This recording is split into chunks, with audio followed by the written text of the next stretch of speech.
What is advertisement writing and how to design your advertisement? Come, let's see. An advertisement is a paid form of communication that promotes a product, service, brand or event. ஒரு ப்ராடக்டையோ இல்லை ஒரு சர்வீஸையோ இல்லை ஒரு ஈவெண்ட்டையோ நாம் மற்றவங்களுக்கு exhibit பண்ணணும்னு நாம் நினைக்கிறோம் அப்படின்னா அந்த இடத்துல நமக்கு ரொம்ப பயங்கரமாக யூஸ் ஆகிற ஒரு டூல் தான் அட்வர்டைஸ்மெண்ட்.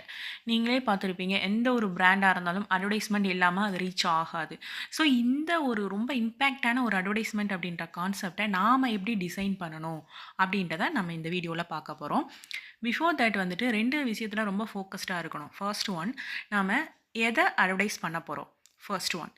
செகண்ட் ஒன், யாருக்கு நம்மளோட அட்வர்டைஸ்மெண்ட் போகணும், இது ரெண்டுமே நம்ம மைண்டில் இருக்கணும். ஸ்கூல் லெவலில் அட்வர்டைஸ்மெண்ட் டிசைன் பண்ணுறது வந்து ரிட்டன் லெவலில் தான் இருக்கும். ஆடியோவோ வீடியோவோ தேவை கிடையாது. ஸோ ஒரு ரிட்டன் அட்வர்டைஸ்மெண்ட் எப்படி நம்ம வந்துட்டு டிசைன் பண்ணலாம் அப்படின்றத பார்க்கலாம். First rule, you put a box. அழகாக ஒரு பாக்ஸை வந்து ட்ரா பண்ணுங்கள். ஏன் அப்படின்னா உங்களோட அட்வர்டைஸ்மெண்ட் சைஸை வந்து நீங்கள் ஃபர்ஸ்ட்டு டிசைன் பண்ணணும். ஏன்னா எந்த அளவு எந்த சைஸில் உங்கள் அட்வர்டைஸ்மெண்ட் இருக்க போகுது அப்படின்றத ஃபர்ஸ்ட் வந்து நீங்கள் ஃபிக்ஸ் பண்ணணும். ஓகே. செகண்ட் ரூல் என்ன அப்படின்னா, உங்களோட பாக்ஸை அப்பர் சைடு ஒரு செக்மெண்ட்டாகவும் லோயர் சைடு ஒரு செக்மெண்ட்டாகவும் ஸ்ப்ளிட் பண்ணிக்கோங்க. ஏன் அப்படின்னா அப்பர் சைடில் உள்ள அந்த செக்மெண்ட் வந்து டைட்டில் வந்து நம்ம எழுதுறதுக்கு நம்ம யூஸ் பண்ணிக்கலாம். லோயர் சைடு உள்ள அந்த செக்மெண்ட்டை அட்ரஸ் மென்ஷன் பண்ணுறதுக்கு இல்லை ஏதாவது ஒரு ஸ்லோகனை வந்து ரைட் பண்ணுறதுக்கு நம்ம யூஸ் பண்ணிக்கலாம். Next one, middle portion. Middle portion அப்படின்றது தான் ஒரு அட்வர்டைஸ்மெண்ட்டுக்கே ஒரு அட்ராக்டிவான ஒரு பிளேஸு.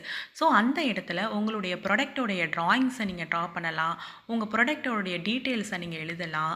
ரொம்ப கேட்சியான ட்ராயிங்ஸ் மூலமாக உங்களோட ப்ராடக்டை நீங்கள் என்ன பண்ணலாம் அப்படின்னா டிஸ்ப்ளே பண்ணலாம்.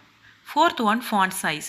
ஃபாண்ட் சைஸ் அப்படின்றது அந்த லெட்டர்ஸோடைய டிசைன்ஸும் அதனுடைய சைஸை தான் மென்ஷன் பண்ணுவாங்க. ஸ்கூல் பப்ளிக் எக்ஸாம்ஸில் கலர்ஸ் வந்துட்டு நாட் அலவுட் அப்படின்றதால நீங்கள் ஃபாண்ட் சைஸில் தான் விளையாடணும்.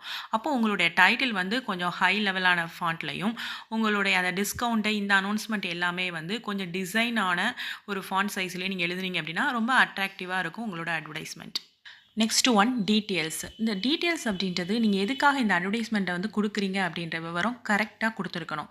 இப்போ ஒரு ஃபங்க்ஷனுக்கான அட்வர்டைஸ்மெண்ட் அப்படின்னா டேட்டு, பிளேஸு, டைம் எல்லாம் மென்ஷன் பண்ணியிருக்கணும்.